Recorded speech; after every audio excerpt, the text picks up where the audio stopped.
একবার জীবনে নবীর স্ত্রীরা 9 জনে নবীজির কাছে বলছে, আমাদের খাদ্য খাবারের একটু কষ্ট হয়, আপনি যে অতিরিক্ত যুদ্ধের যে সম্পদ পান সেখান থেকে আমগো বরাদ্দ মাঝে মধ্যে গনিমতের মাল পাইলে একটু বাড়াইয়া দিলে হয় না। এই কথাটা একবার জীবনে বলছে রাসূলুল্লাহ সাল্লাল্লাহু আলাইহি ওয়াসাল্লামের স্ত্রীরা 9 জন। আল্লাহর নবী সাল্লাল্লাহু আলাইহি ওয়াসাল্লাম সেদিন এশার নামাজ পড়ে আর ঘরে যায় নাই। মনটা কষ্ট পাইছে, হায় আমার বিবিরা দুনিয়া চাইলো, আমার ঘরে থাইকা আমার বিবি হইয়া ওরা দুনিয়া চাইলো। তো মন খারাপ করে যখন তিনি মসজিদে বসে আছেন, এশার নামাজের উপরে ঘরে যাচ্ছে না হুজরায়, তো আল্লাহ তাআলা বলছে, বন্ধু, ইয়া আইয়ুহান নাবিয়্যু কুল লিআজওয়াজিকা ইন কুনতুন্না তুরিদনাল হায়াতাদ দুনিয়া ওয়া যিনাতাহা ফাতাআলাইনা উমাত্তিউকুন্না ওয়া উসাররিহুকুন্না সারাহান জামিলা। আপনি যান, ঘরে যান, মন খারাপ করেন না।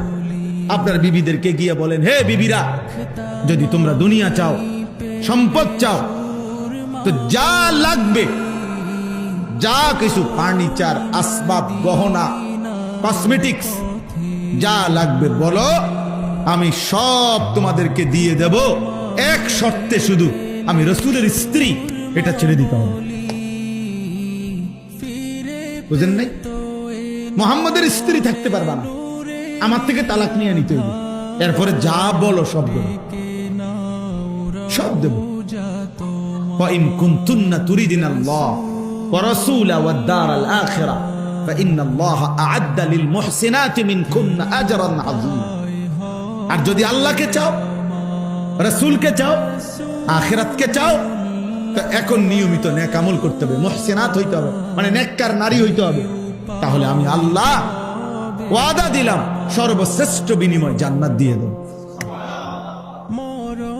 সিদ্ধান্ত নাও, দুনিয়া চাইলে রাসূল ছেড়ে দাও, আল্লাহ রাসূল আখিরাত চাইলে দুনিয়া ছেড়ে।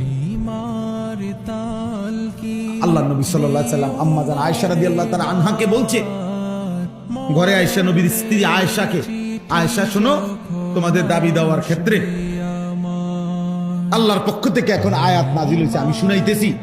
তবে ভূমিকা বলছে নবী একটা, যে আয়াতটা বলার আগে আগে শোনো, তৎক্ষণাৎ জবাব দিও না। তুমি বাকি 8 জনের লগে মিটিং করো, মশওয়ারা করো, পরামর্শ করো, প্রয়োজনে তোমরা তোমাদের বাড়িতে যাও, যাইয়া তোমাদের আব্বা মা, ওই ছেলে ওই দিক দিয়ে জায়গা আছে তো বাবা, ওই দেখো, ওই দরজাটা দিয়ে ঢোকো, তুমি আও বাপ, এদের ঢুকে শোনো কতক্ষণ। তো দেখেন নবীজি ভূমিকা কয় যে তোমাকে আব্বা মার লগে দরকার হলে গিয়ে কি করো, বুঝ কইরো, পরামর্শ কইরো, তোমরা মিটিং করো। তো এরপর উত্তর দিলে চলবে, নগদ উত্তর দিও না। আয়েশা রাদিয়াল্লাহু তাআলা আনহা বুঝছে ঘটনা ভালো না, উনি আর বুঝুন তো, যা বুঝার বুঝাই লাইছে যে লক্ষণ ভালো না, যে এমনি বুঝাইতে আছে। তো বলতেছি, ইয়া রাসূলুল্লাহ, কারে কারে জিগামু এটা পরে, আগে আয়াত বলেন, মানে আল্লাহ কি নাজিল করছে এটা না আগে কইবে, পরামর্শ তো কার লগে করবেন সেটা আমি বুঝুন, আপনি আগে বলেন কি ঘটনা, কি আয়াত না কইবেন আগে। তো নবীজি বলছে, আল্লাহ এই আয়াত নাজিল করছে, দুনিয়া চাইলে নাও, রাসূলকে ছেড়ে দাও, আখিরাত চাইলে আল্লাহকে চাইলে, রাসূলকে চাইলে অপেক্ষা করো, আখিরাত মিলবে, আজরে আজিম মিলবে, জান্নাত মিলবে। আম্মা জান আয়েশা রাদিয়াল্লাহু তাআলা আনহা বলেন, আল্লাহর কসম ইয়া রাসূলুল্লাহ, কাউকে জিজ্ঞেস করতে হবে না, বাকিদের লগো পরামর্শের দরকার নাই, মা বাবার পরামর্শ দরকার নাই। যদি আপনাকে হারাইতে হয়, দুনিয়া যদি আমি 100বারও পাই, আমি এমন দুনিয়া চাই,